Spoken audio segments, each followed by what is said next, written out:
children's church today, I think, right? Thank you. Thank you, Stephanie. You can tell her apart because she's the pretty one. She's convinced me. I don't know about you guys, but thank you. Thank you, children. I'm going to be talking today about worship.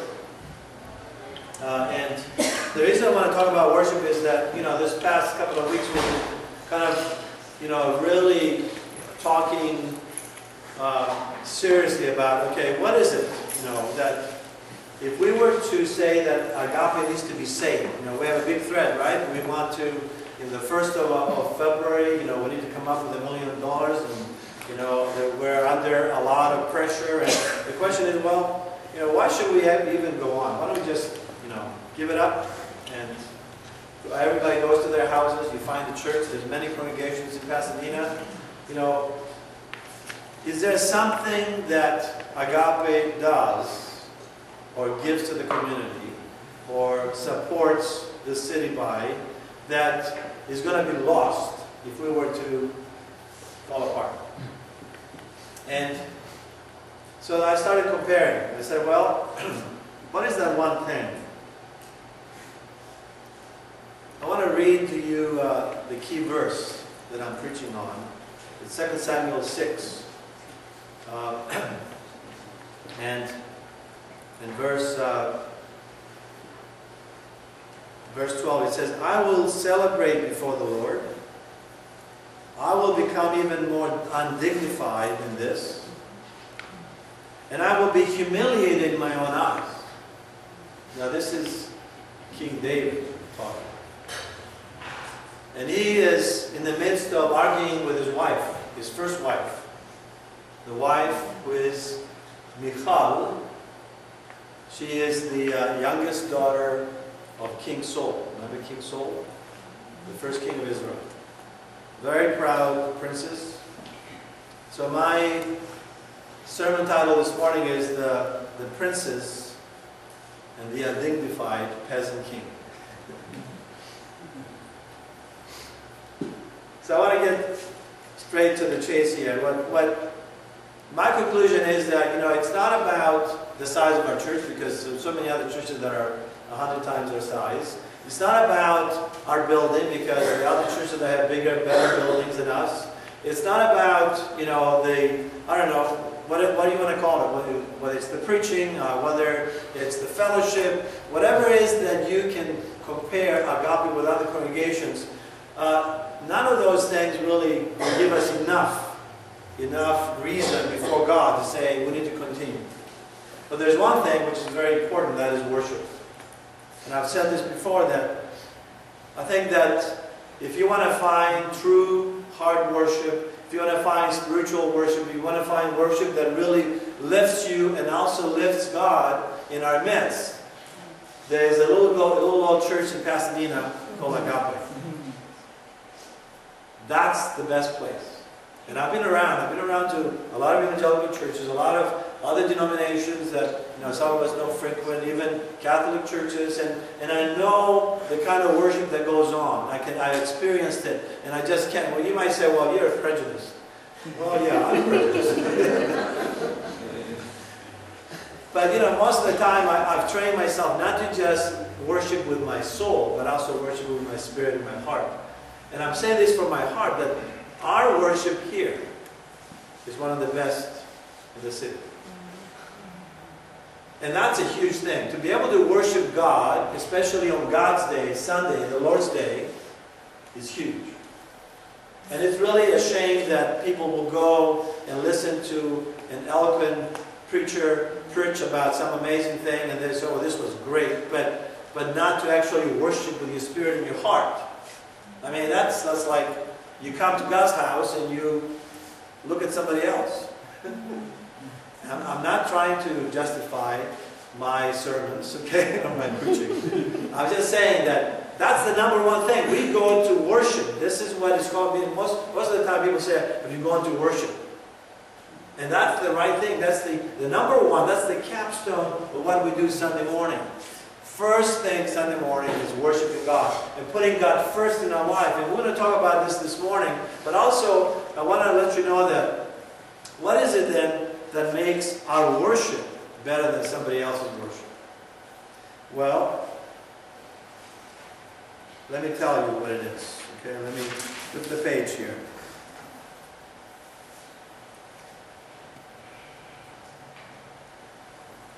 It's not about performance, because there's a lot of other worship groups that have virtuoso performances. It's not about technique, because there's other groups that are better, I'm sure, better musicians, much more skill, much more experience. Some churches actually have professional musicians, people that actually make money playing their flute or playing the organ or playing their guitar or singing. I mean, we don't have that. None of us that I know. You guys may have made some money, but I'm not sure whether you call you professionals. They're not professionals.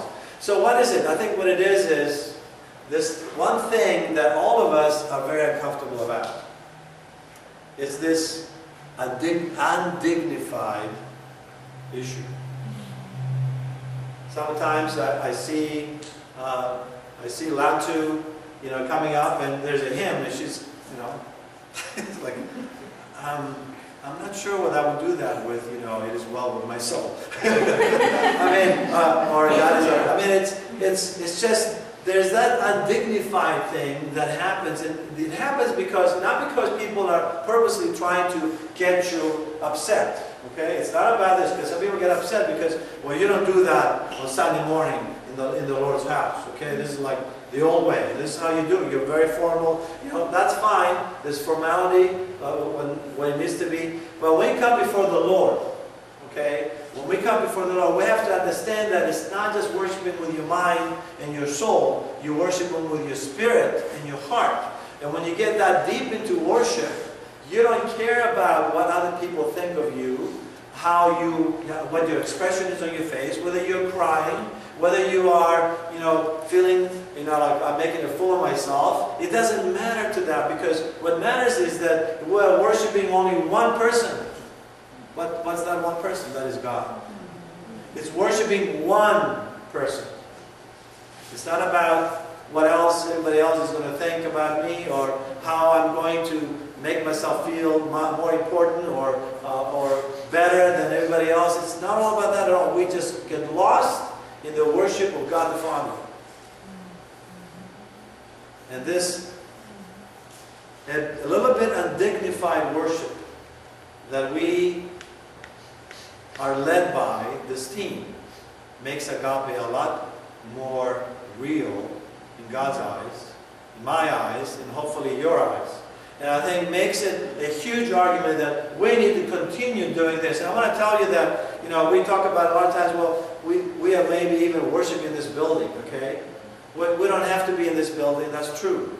But I want to tell you that trying to have worship in somebody's home or somebody's backyard, and I want to even talk about the CUP, conditional use permits, that that would take, okay? We've gone through that before, thank you very much. But losing this building will make it very difficult for us to be able to have this kind of worship. They have the freedom of the space, they have the freedom of Saturday morning to come. I mean, these guys spend a lot of time in practice, diligence.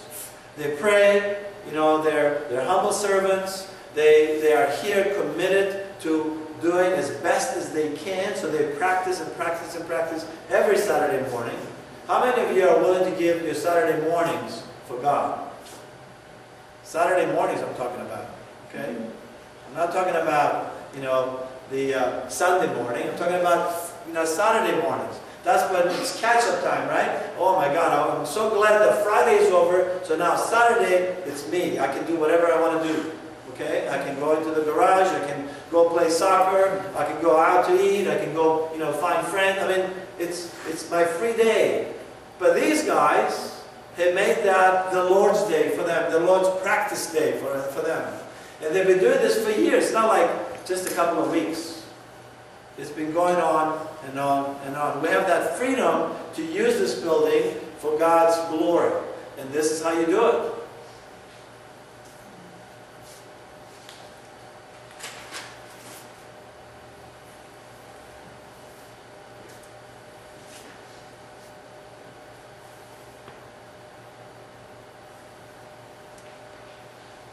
So the question is, what is the story here about being undignified when you worship? I mean, what do we do? We just start tearing our clothes? I mean, what do we do to make it really undignified? And that's why I say it's a little bit undignified, okay? You can get really into it, but hopefully that you will do that in your own bedroom, okay? In your own, your own personal time with God. You can do whatever you want between you and God. But when we come here today, on Sunday morning especially, we do this in response to God's command that we worship, that we would love Him only. And we do that with a little bit undignified because we want to humble ourselves before God. Only God is perfect. There's no one else. Only God has the glory and is to be glorified and is to be worshipped. No one else and nothing else. So in order for us to get to this, we need to understand there's got to be this diligent practice of worship. Whether you do it Saturday morning, or whether you can do it Friday night, or whatever you want to do, whatever, you got to do that at home. You got to do that. Maybe, all of us now have access to amazing songs, right? Worship songs and hymns and any kind of music you like, any kind of music that glorifies God that you like. And you can turn that on, put the CD on, and worship God alone and practice. So that when you come here, you practice, you do this together with everybody else. So we're not coming here all cold and kind of, and the worship team comes up here and it takes a while for us to kind of, melt away all the pretend and all the other stuff until we get to the point of now we're ready to worship. We're ready because we practice. We must lose our self-awareness and be utterly consumed by God's majesty, beauty, holiness, glory, and agape. You have to be consumed by that. If you're not even thinking about it because your mind is all over the place, and I want to tell you that the one thing we need to be able to do on Sunday morning, so we can have a fresh start on Monday morning, we have to be able to defeat whatever is threatening us. If you're not able to defeat whatever is threatening you during the week, you're going to be carrying that every week. And you're going to be carrying it again on Monday and Tuesday and Wednesday and Friday and Saturday until the next worship day. Because when the people of God gather on Sunday morning, it's a huge, powerful meeting. You don't get that by yourself. You don't get that in your small group. You don't get that in your family. It's just very powerful when all of us come together and worship. So during that time, if we cannot shed what is ailing us, what is threatening us, what we are consumed by fear, or if there is even sin in our life, that we cannot actually confess our sin to God or to one of our brothers and sisters and be able to start anew our week, then we're carrying stuff too long and too heavy for us to bear. And usually what happens is we get sick. We get sick emotionally, we get sick physically, we get sick spiritually. Worship is the cleanser. Worship it's like a click, it's a new day. It's a brand new person that goes out from here Sunday morning. If we understand that God deserves all our attention. Jesus told us that the most important commandment is that we shall love the Lord your God with all your heart, all your soul, all your strength, all your mind. It doesn't leave anything else. There's nothing else that is human that is left out. And when you worship God, we have to worship God in the same way. And I know most Christians only scratch the surface. We worship God not in spirit and in truth like Jesus prescribed. We worship Him with our souls. Remember, we talked about our souls last Sunday. The soul is basically your mind. It's your emotional makeup, your emotions, your experiences, and your intellect. And when you worship God with your intellect alone, you don't get to any depth. The intellect, yes, can change things, but the most powerful part of you is your heart. and the heart that most of us are in touch with. Remember, the heart is the center of the focus of your life. And I want to ask you this morning, what is the center of the focus of your life? It's very easy to tell. Because while you're here, you're probably thinking about that. While you're worshiping, you're probably thinking about, okay, what is God going to do about it? Okay? Because it's the center of the focus of your life. It's what you are constantly thinking about, what you're constantly spending time and effort and money and trying to engage others to help you with. So you have to understand that. You have to know what is the center of the focus of your life. Because that is your heart. And right underneath the heart is your spirit. Very difficult to get a sense of who your spirit, what your spirit is up to. So Jesus said, God is looking for a few good worshipers who will worship Him in spirit and in truth. The woman at the well, the Samaritan woman at the well, was looking for a right relationship. She already had 5 husbands, Jesus said. You already married 5 times, could not find a husband, could not find a man that would satisfy her soul and her spirit and her heart. And therefore, she was now even living with another person, he's telling her. What she needed was God, and she was looking for human beings to fulfill that part of her. And when she left that day, she realized she was saved. She was saved from this lie that through your soul, through your ability to attract other people, you can actually make yourself feel whole and healthy. And God said, Jesus said, no, you have to worship God. If He's not first in your life, nothing else would fit. No other man, no other human being, no other woman, no other, whatever it is, whatever stage you are in life this morning, you're not going to be able to go through that in healthy ways, in ways that God has prepared us to be able to do that, unless first you put God first on that list.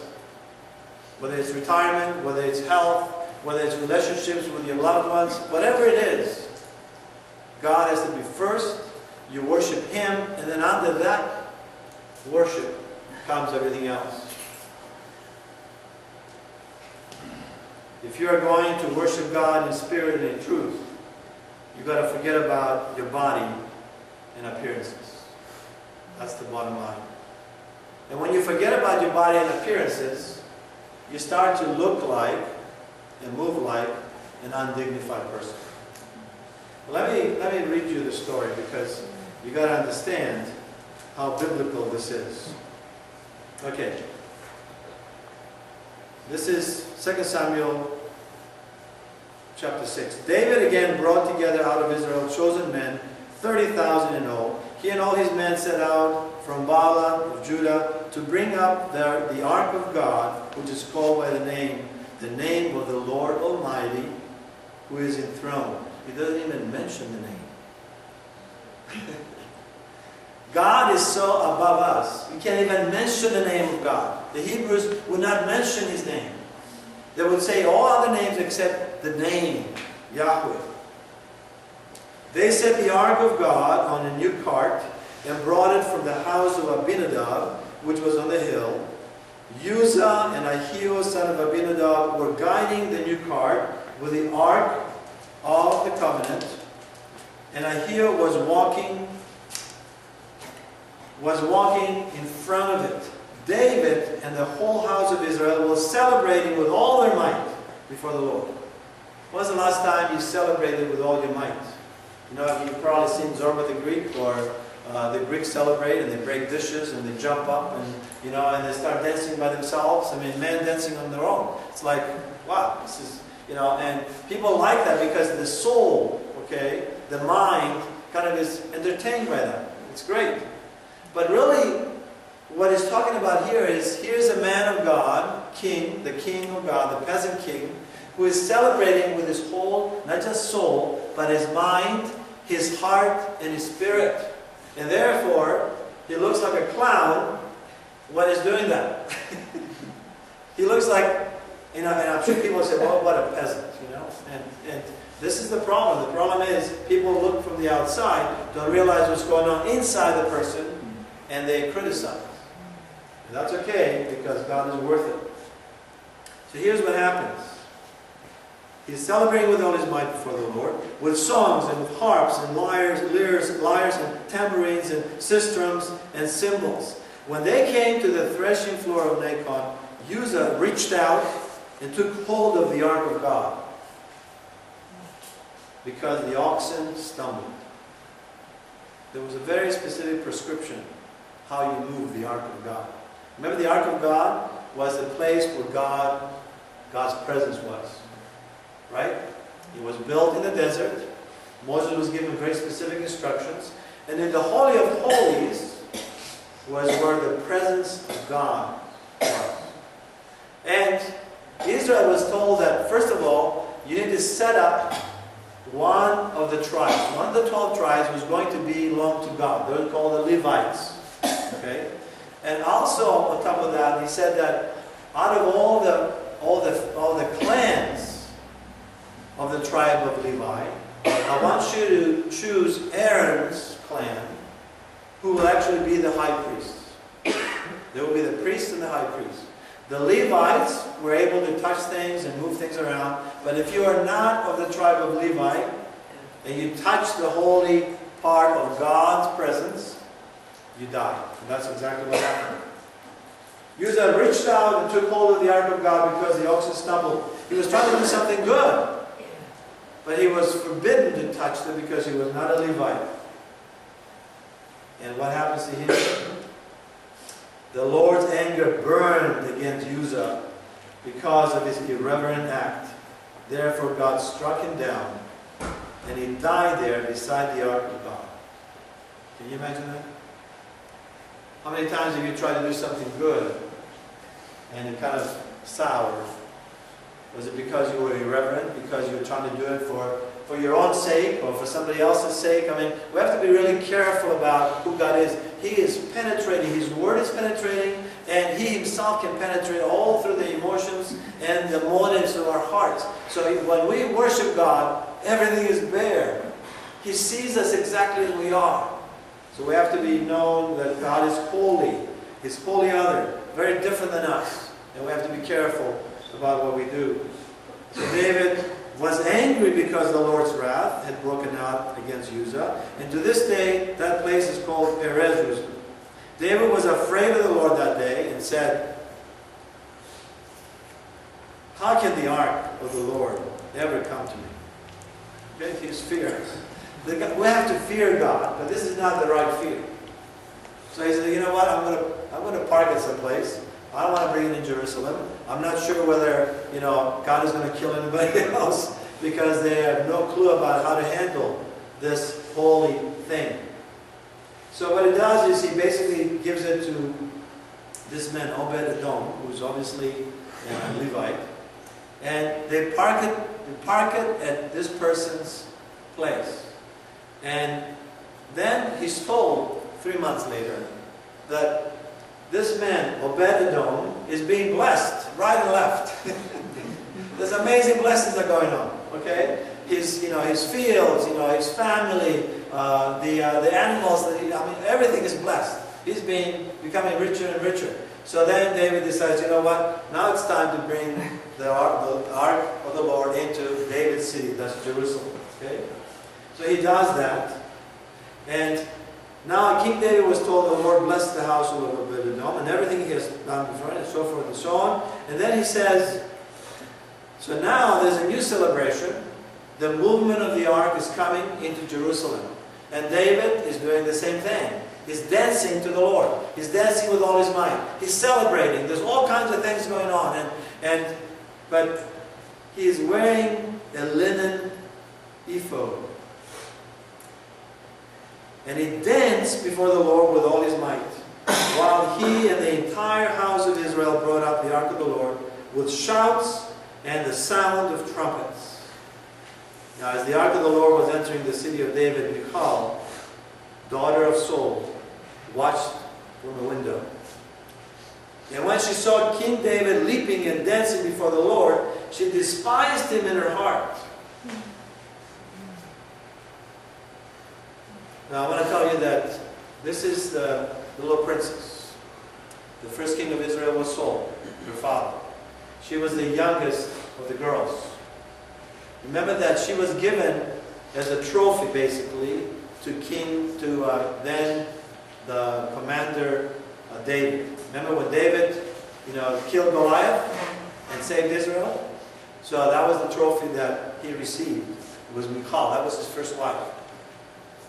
So he was the peasant boy, out of from Bethlehem. He was the youngest in the family, not very important in the family. He was a shepherd boy, okay? And all of a sudden he's brought up and he's becoming now a trustworthy warrior, okay? And he's given this wife.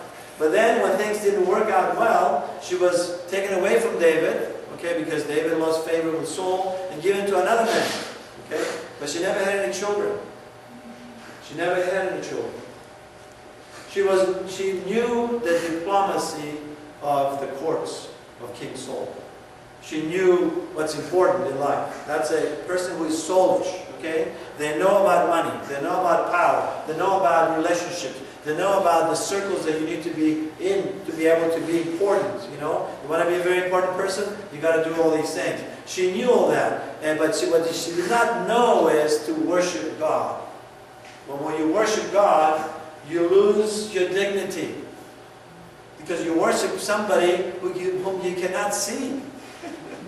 You look crazy. Okay, you look undignified. The expressions in your face are very, very weird because you're having this important response to God who loves you, and you can feel Him, you can sense Him, but nobody else may. So she despised King David in her heart. So they brought the ark of the Lord and set it in the place inside the tent that David had pitched for it. And David sacrificed burnt offerings and fellowship offerings before the Lord. After he had finished sacrificing the burnt offerings and fellowship offerings, he blessed the people in the name of the Lord Almighty. Then gave a loaf of bread and came. And this was a way of making it into a pleasant, a beautiful kind of celebration. So he gave, free food to all the people around him. Then when David returned home to bless his household, Michal, daughter of Saul, came out to meet him and said, "How the king of Israel has distinguished himself today, disrobing in the sight of the slave girls of his servants as any vulgar fellow would." David said to Michal, "It was before the Lord.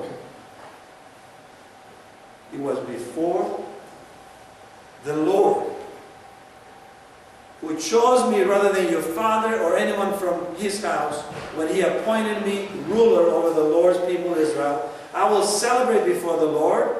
I will become even more dignified than this. And I will be humiliated in my own eyes. But by these slave girls you spoke of, I will be held in honor." And Michal, daughter of Saul, had no children to the day of her death. That was the one thing in that culture, that if you had no children, if you were a woman and had no children, you were despised.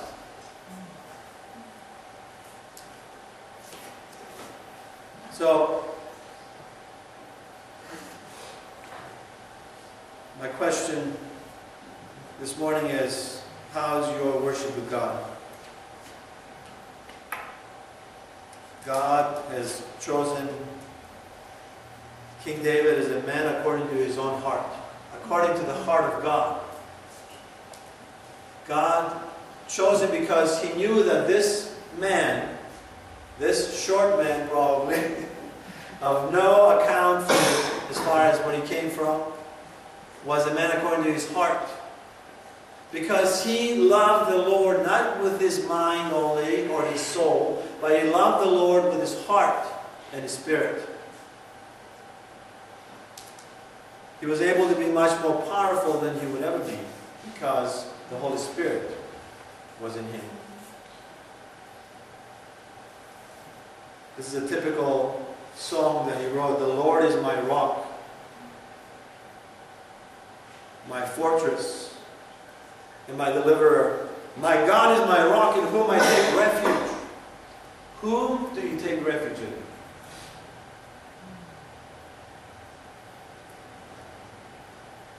what you have in the bank, the people that are powerful in the community. I mean, it's the President of the United States,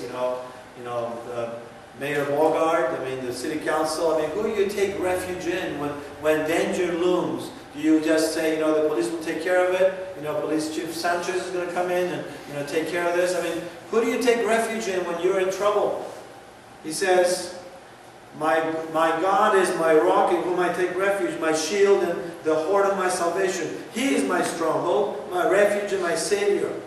So the waves of death swirl about me, the torrents of destruction overwhelm me, the cords of the grave coiled around me, the snares of death confronted me. In my distress I called to the Lord, I called out to my God. From His temple He heard my voice, my cry came to His ears. The earth trembled and quaked. This is the God of David. He knew Him like the back of his hand. He could trust Him no matter what. And that's why He became so great, even though He started from such a lowly place. So, here's what I want to do. We have 5 minutes. Okay? I want you to respond to this. And what I want to do is I'm going to actually call the slightly undignified worship leaders come up. And we're going to practice a little bit of letting appearances brushed aside. Okay? And what I'm actually going to do, I'm going to ask to have everybody stand up, and we're going to remove the chairs, because the chairs bring too much structure, and I want us to be able to walk around and worship the Lord and not worry about being undignified. Okay? I'm not telling you to be undignified. Okay? You have to try. Okay? Just focus on the Lord. Focus on who He is. Take whatever is important to you in your heart. Okay? And keep offering that to the Lord. Whatever is in your heart right now. Remember, we all have issues in our heart. We all have things that are so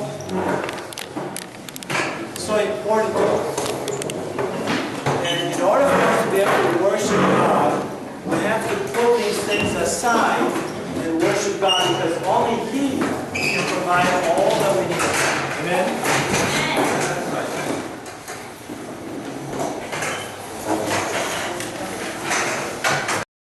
Don't go in front.